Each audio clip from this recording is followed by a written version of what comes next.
Hello everyone, I am Siddhant. Today we are taking the chapter number 10 जिसका नाम है union budget. तो जब भी हम यूनियन बजट का नाम लेंगे तो उसमें आपका सबसे पहले दिमाग में क्या इंप्रेशन पड़ना चाहिए? ये लेखा जोखा है गवर्नमेंट का। गवर्नमेंट जितना खर्चा करती है और गवर्नमेंट के पास जितना पैसा आता है, ये उसका लेखा जोखा है यूनियन बजट।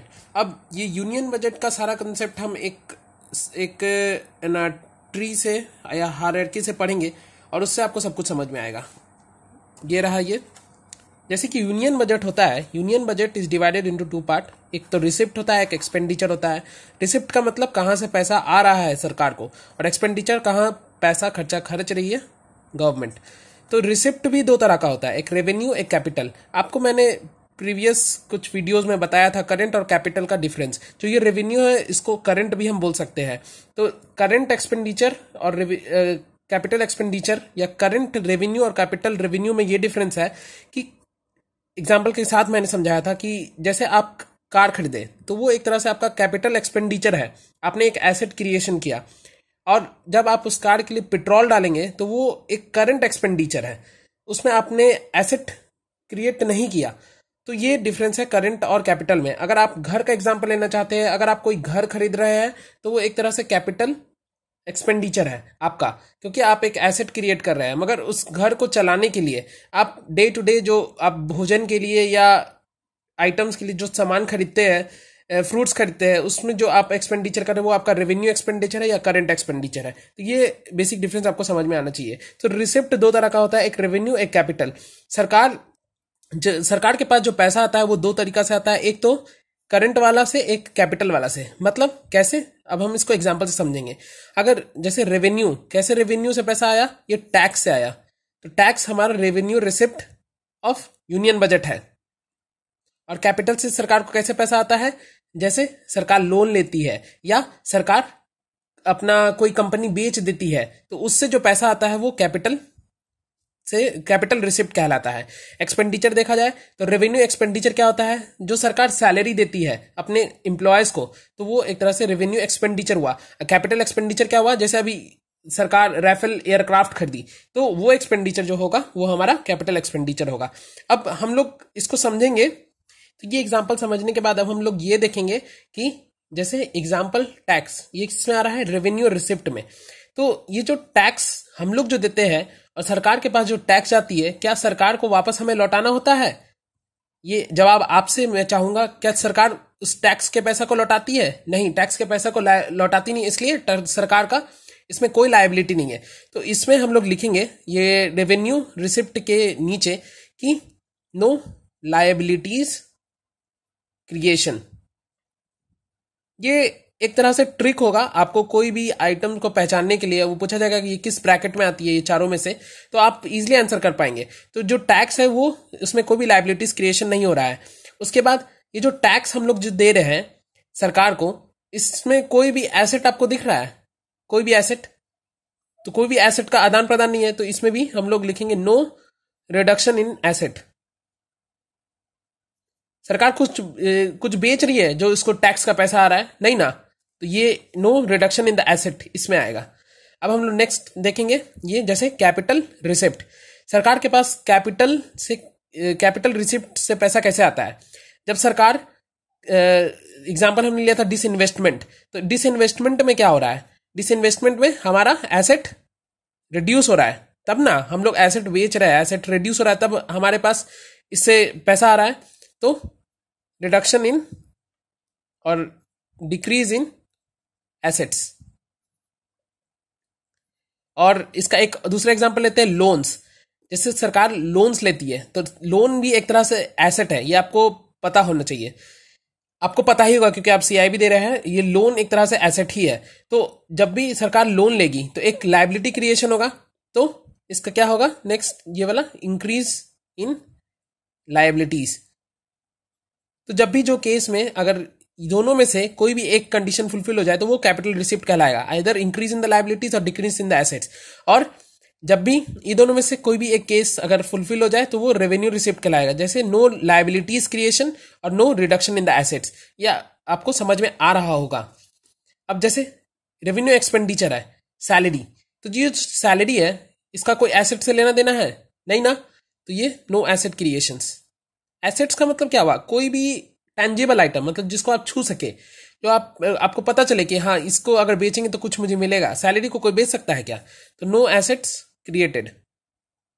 ठीक है। अब ये इसमें कोई जैसे सरकार किसी को सैलरी दे रही है, किसी को सैलरी पे कर दे रही है, तो वो उसका कोई लाइबिलिटीज घट रहा है क्या? कोई लाइबिलिटीज नहीं घट रहा है, तो नो डिक्रीज इन लाइबिलिटीज। अगर ये दोनों में से एक भी कंडीशन फुलफिल हो जा रहा है तो वो रेवेन्यू एक्सपेंडिचर है। फिर कैपिटल एक्सपेंडिचर। अब कैपिटल एक्सपेंडिचर मतलब जैसे हम राफेल खरीद रहे हैं, तो राफेल का एसेट का क्रिएशन हो रहा है, तो इसका कंडीशन है एसेट क्रिएशन। और कैपिटल एक्सपेंडिचर में और भी क्या आ सकता है कि जैसे सरकार कोई लोन ली हुई है और उस लोन का वो रीपेमेंट करती है, तो वो डिक्रीज इन द लाइबिलिटीज होगा, वो भी कैपिटल एक्सपेंडिचर में आ जाएगा।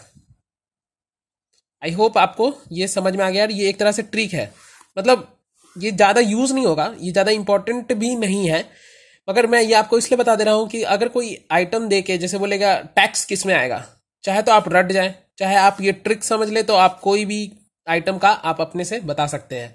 इसलिए मैंने आपको ये बता दिया। ये ऐसे हाई लेवल के लिए ज़रूरी है, ये इसमें शायद नहीं चाहिए होगा, मगर फिर भी आप ये समझ लें। अब हम क्वेश्चंस देखेंगे। First question, net tax revenue components are. तो पहले आपको ये जानना होगा कि नेट टैक्स रेवेन्यू क्या है। तो ये पूछ रहा है कि ना नेट टैक्स रेवेन्यू क्या है। तो जैसे सरकार के पास जितने भी टैक्सेस आए, तो जो भी सरकार के पास जो टैक्सेस आती है उसको सरकार ये सरकार अपने पास सारा पैसा नहीं रख सकती है, क्योंकि जो भी टैक्स आई है उसमें कुछ नेशनल कैलामिटी फंड का कंपोनेंट होगा, या एजुकेशन सेस का कंपोनेंट होगा, या कोई भी जो फंड और सेस होगा जो उस वाले अकाउंट में जाएगा, वो सेंट्रल गवर्नमेंट के पास नहीं जाएगा, इसका एक सेपरेट अकाउंट होता है।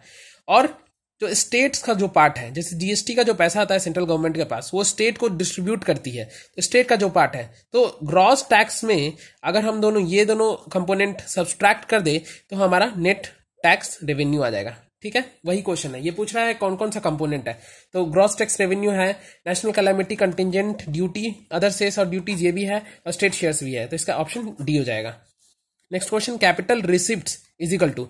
अब जैसे आपको बताए कि जब भी ऐसा कैपिटल रिसिप्ट्स है तो आपके दिमाग में ये ग्राफ आ जाना चाहिए, तो ये कैपिटल रिसिप्ट इसके बारे में बात कर रहा है। अब देखते हैं question. Capital receipts is equal to debt receipts, non debt receipts, external grants, debt receipts, non debt receipts, debt receipts plus external grants, and debt receipts plus non debt receipts. तो ये पहले तो आप ये सिंपल से समझ लो, capital जो receipt होता है वो दो तरह का होता है, एक डेट एक नॉन डेट। तो ये डायरेक्टली आप इस याद किए हुए से ही आप आंसर कर सकते हैं कि बी।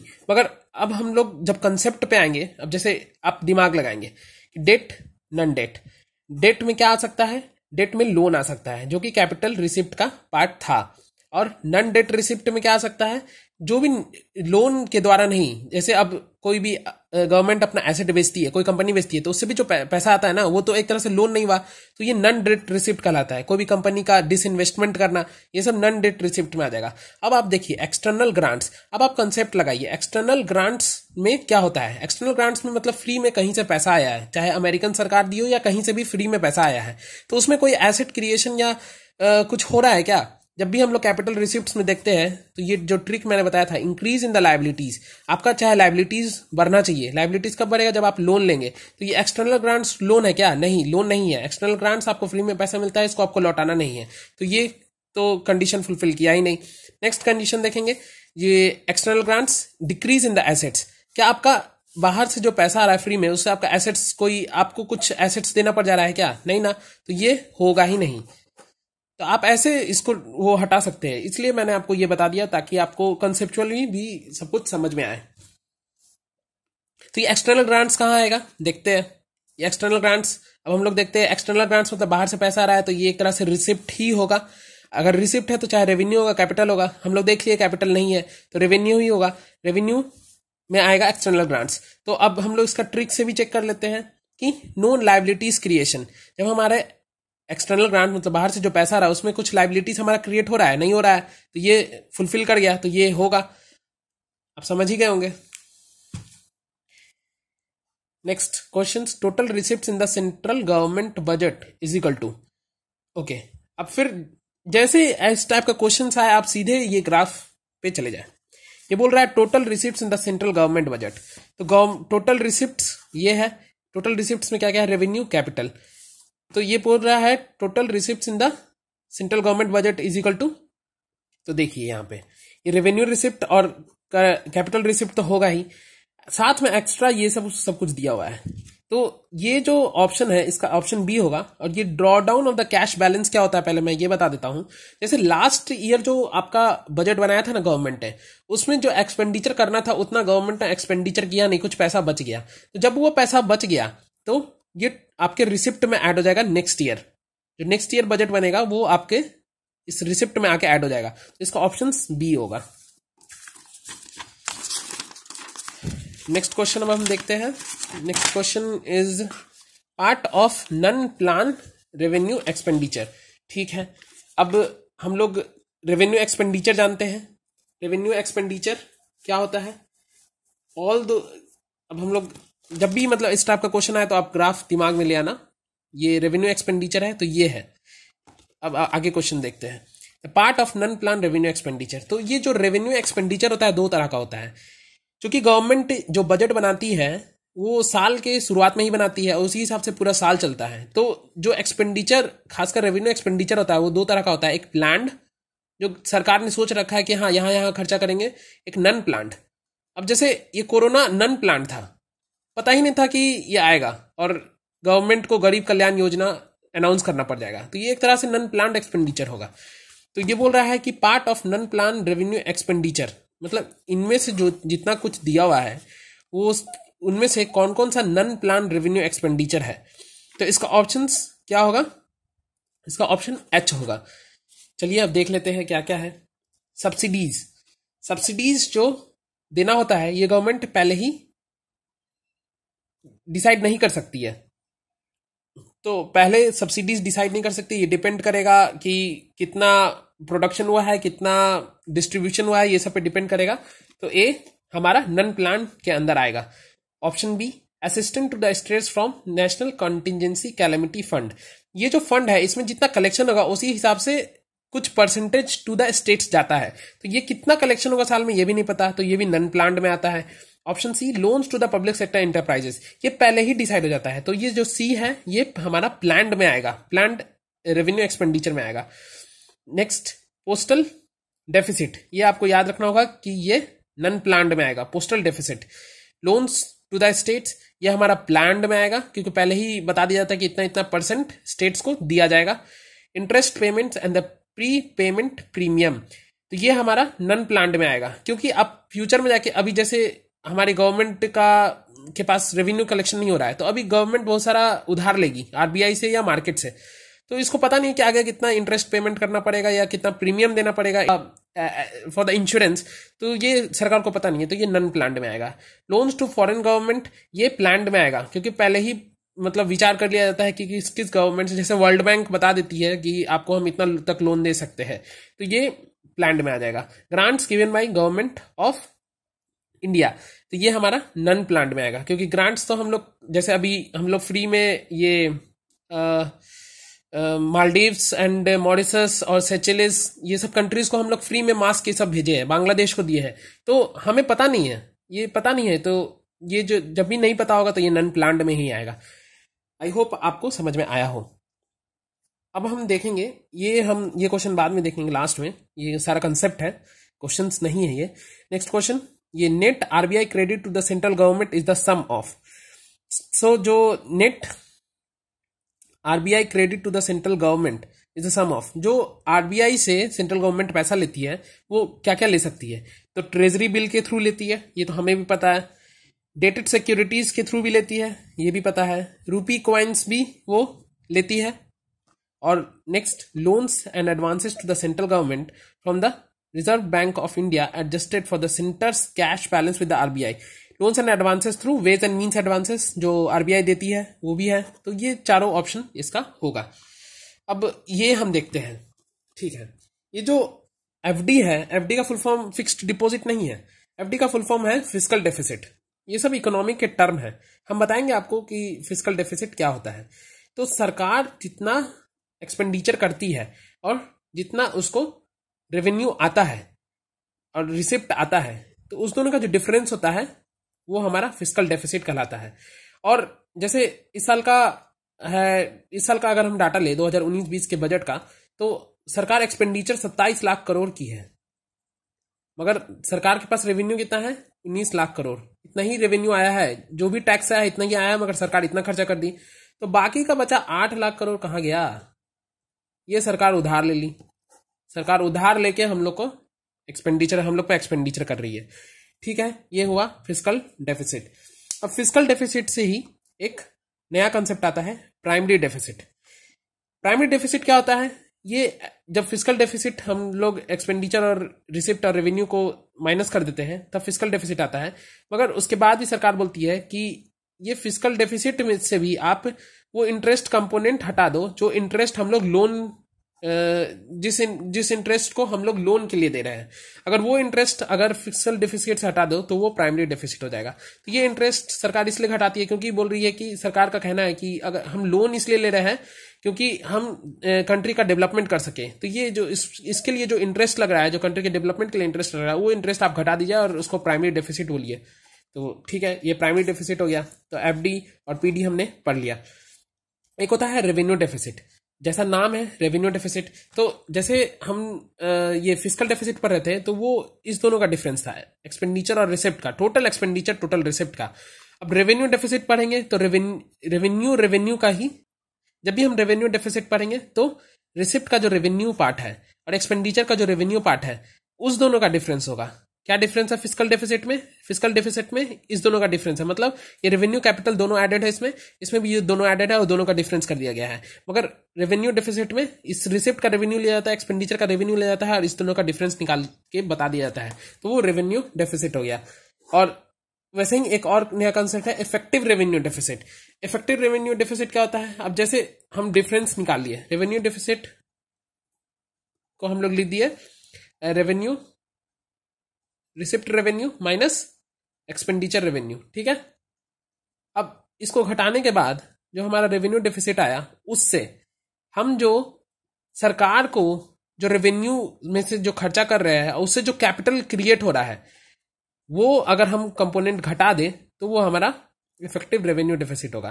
फॉर एग्जांपल, जैसे सेंट्रल गवर्नमेंट बोल रही है कि हम स्टेट्स को पैसा दे रहे हैं, तो वो एक तरह से रेवेन्यू एक्सपेंडिचर बोल रहे हैं कि वो बोलेंगे कि हम रेवेन्यू एक्सपेंडिचर कर रहे हैं कि हम स्टेट गवर्नमेंट को पैसा दे रहे हैं, मगर स्टेट गवर्नमेंट उस पैसे को यूज करके एक बहुत बड़ा बिल्डिंग बनवा दी, तो वो एसेट क्रिएट हुआ, तो वो एक तरह से कैपिटल क्रिएट हो गया। तो वही रेवेन्यू जो हमारे कैपिटल या कैपिटल एसेट्स को क्रिएट करता है, उस कंपोनेंट को अगर हम घटा दें तो वो इफेक्टिव रेवेन्यू डेफिसिट होगा। ये आपको समझना होगा।